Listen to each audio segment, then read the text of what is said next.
Bem-vindos, pessoal! Eu sou o Cauã Faria, sou do curso de Publicidade e Propaganda aqui da Unifoa e hoje eu estou aqui nos estúdios FOA para gravar um podcast especial de um assunto que foi pauta de 2019 e 2020, a desinformação em tempos de Covid-19. Mas é claro, eu não poderia estar aqui sozinho nesse bate-papo. Hoje eu estou aqui com os meus amigos queridos, amigos de turma da Unifoa. Meus amigos, como vocês estão? Vocês estão bem? Estamos bem. Olá, pessoal. Eu sou o Pedro, sou aluno de Publicidade aqui da Unifoa. Estou muito animado com esse podcast, a gente tem bastante coisa para conversar aqui hoje. Com certeza. E aí, gente? Meu nome é Thiago, estou cursando o primeiro período de Publicidade e Propaganda. Estou muito animado. Sejam bem-vindos, hein? Oi, gente. Eu me chamo Nathalie, faço jornalismo aqui na universidade e também estou bem animada. Bom, gente, a gente vai falar de um assunto, né, que como eu falei, sobre a Covid-19. Foi um assunto muito complicado, né, gente? Porque foi um momento de crise no mundo inteiro, que não foi só no Brasil, foi no mundo inteiro. E para dar esse contexto, Pedro, dá esse contexto pra gente sobre o que foi. Ok. Pessoal, todo mundo sabe, né, do que se trata, mas resumindo assim, foi uma doença infecciosa causada pelo coronavírus, né, que surgiu em 2019 lá na China, em Wuhan.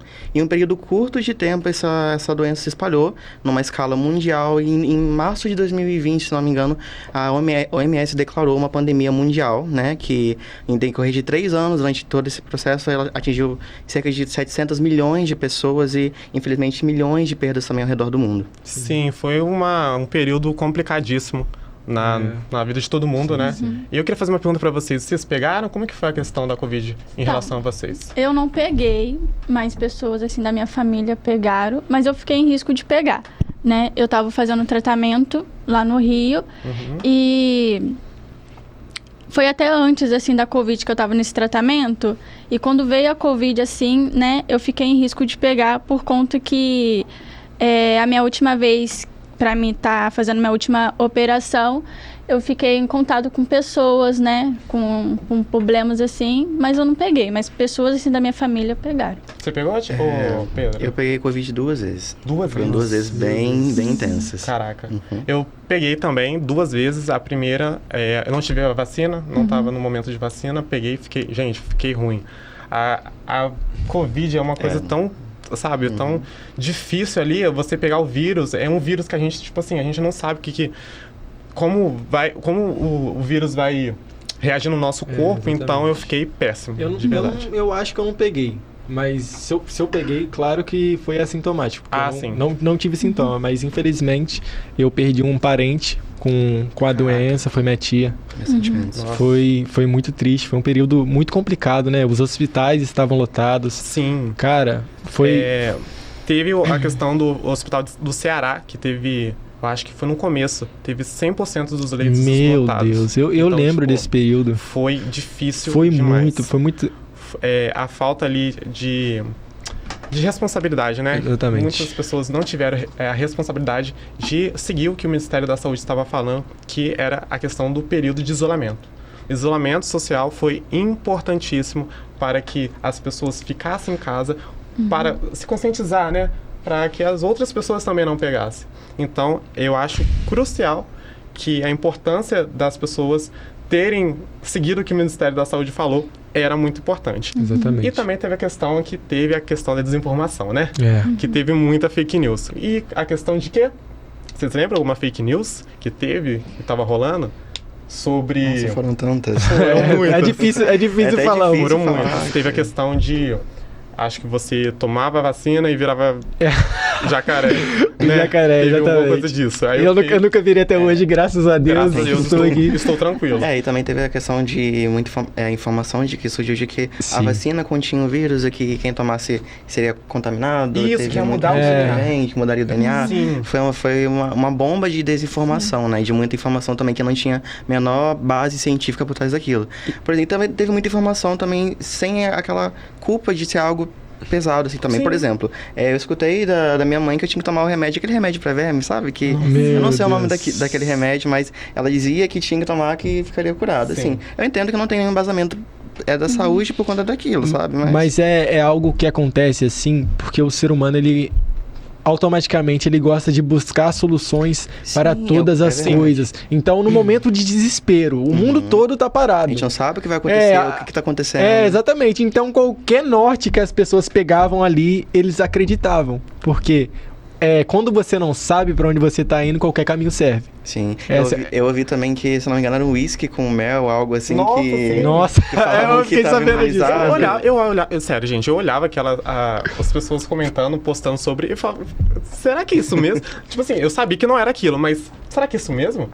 E as pessoas comentando, sabe, achando que isso real. A questão da cloroquina que também eu acho que falaram, Sim, que era. sim. Que você podia tomar, que dava bom, você ficava bem. Nada daquilo existe, tá, gente? Não foi comprovado que aquilo lá é, nossa, uma das piores fake news que teve. E entendeu? também uma que foi bem séria, assim, não que as outras não sejam, claro, mas Sim. Rolou muito o boato, a informação de que o que estava acontecendo não era de fato o que estava realmente acontecendo. Então, assim, teve muito assim, não tá acontecendo nesse nível que as pessoas estão divulgando, aquilo que tá passando no jornal é mentira. Sim, pode falar. As pessoas estavam falando que as pessoas não estavam morrendo de Covid, estavam morrendo com outras doenças e estava constando como Covid. Eu ouvi isso o tempo inteiro, eu ouvi muito isso. A questão foi até próximo ali do carnaval também, né? No carnaval o pessoal ficou na rua. Sim. Em questão, tava no começo. Tipo assim, aí teve a irresponsabilidade que teve de não fechar as fronteiras, né? Porque tinha gente vindo de fora. Já estava acontecendo lá fora, o pessoal vindo para cá, então, tipo, foi preocupante. Foi uma situação muito preocupante em relação a isso. E eu acho também que só trazendo um ponto aqui, eu acho que o problema do ser humano é achar que nunca vai acontecer com a gente. Porque as pessoas, eu acho que nunca vai acontecer algo ruim comigo, mas é claro que ninguém fica aqui para sempre. Sim, com certeza. Então, as pessoas pensam dessa maneira e trataram isso como só uma gripe. Sim. Como uma gripe comum. Não era uma gripe comum. Não foi. As pessoas abusaram, pegaram e acabou acontecendo um dos maiores momentos mais trágicos pra mim da história. Sim, a gente estava muito acostumado, né, a ler nos livros de história sobre a gripe espanhola, a peste negra. Exatamente. Coisas que pandemias que aconteceram no passado, distante, mas a gente não estava preparado porque, a gente fala, né? a gente ficou com esse pensamento, não vai acontecer com a gente. É só passado, é só uma história. Virou assim, uma né? coisa, sabe quando a gente tá na escola, no ensino médio, a gente tá ali olhando os livros, aí aparece sobre a questão da peste negra, a gente vê, tipo, caraca, é uma coisa que aconteceu, globalizada. Mas não vai acontecer, não vai, né? Não vai acontecer isso. E aconteceu. A medicina, como tá, a humanidade... Mas foi aí que a gente, justamente, por um lado, a gente percebeu a precariedade de como tava a questão da saúde mundial naquele momento, entendeu? A gente pôde ver que, realmente, a gente não tava tão avançado igual a gente achou que estaria. E tudo, na época, parou por apenas 15 dias até então, né? E esses 15 dias durou, eu acho que mais 2 anos. 2 anos? Eu lembro algo que me marcou nesse período foi que, assim, eu tava no ensino médio nessa época e, de repente, a professora falou, vocês vão ficar uma semana em casa só até tudo se nem gostou, né, normalizar. A gente adorou, a gente queria ficar em casa, tava todo mundo, exatamente, né? E aí, assim, e foi muito marcante isso, porque a gente saiu pra poder ficar em casa uma semana e eu não vi mais meus colegas de escola. Às vezes eu vejo no bairro, assim, encontro, mas não voltamos pra escola. O meu ensino médio foi feito dentro de casa, né, sabe, em quarentena. Então, assim, foi algo bem triste. A gente pensou que seria algo bom, porque a gente ficaria longe da escola, mas não tinha noção de, acho que foi uma das primeiras vezes que eu senti saudade da escola. E prejudicou muito, né? A vida, né, das pessoas em casa, pais de família, assim, que precisava trabalhar, prejudicou bastante, né, os estudos. E, assim, como, né, na minha parte, assim, de conviver isso, me prejudicou também. E também, assim, vendo a situação que a minha mãe pegou, assim, a Covid, né? Então, foi algo, assim, muito... E como foi o isolamento? O isolamento? Como que foi a situação? Porque você teve que ter um distanciamento, usou máscara, com certeza, né? Álcool em gel. Na minha família, assim, a minha avó, ela entrou, assim, em desespero, né? Que, nossa. Como, assim, eu não sei se é isso mesmo, acho que... pessoas idosas e crianças tinham mais chance de pegar, né? Então, a minha avó, isso, né, deu Ai, como fala? Deu um certo medo. né? Ela ficou em desespero. Então, ela comia em pratos separado, bebia em copos separados. Foi importante. Então, sim, a minha mãe, como ela pegou a Covid, ela se isolou. Ficou num quarto, né? Sim. Pra não deixar né, evitar que pegasse nas minhas irmãs. Então, foi assim, não foi fácil. Mas também eu acho que foi um aprendizado assim, para muitas pessoas também. Com certeza. Teve eu acho muito triste a questão de o Ministério da Saúde estava ali sempre falando, gente, usem máscara, fiquem em casa, tomem cuidado. E as pessoas estavam mais confiando nas desinformações, nas pesquisas erradas que estava tendo nas redes sociais, do que o que era para ser certo, né? Que é o Ministério da Saúde. Ali tem a comprovação, ali você tem que seguir, ali você tá certo. Aquilo ali é o certo, entendeu? E as pessoas preferiram o quê? Posts de Instagram. Eu acho isso inadmissível. Foi algo muito triste, tanto na minha família, por exemplo, porque eu presenciei aquilo. Chegou um momento que eu não tinha para onde fugir, porque minha mãe, na época, estava com Covid. Eu morava com minha mãe, aí eu tive que ir para casa da minha avó, só que minha avó pegou Covid. Nossa. Aí eu pensei, meu Deus, será que eu tô... Sim. Será que sou eu?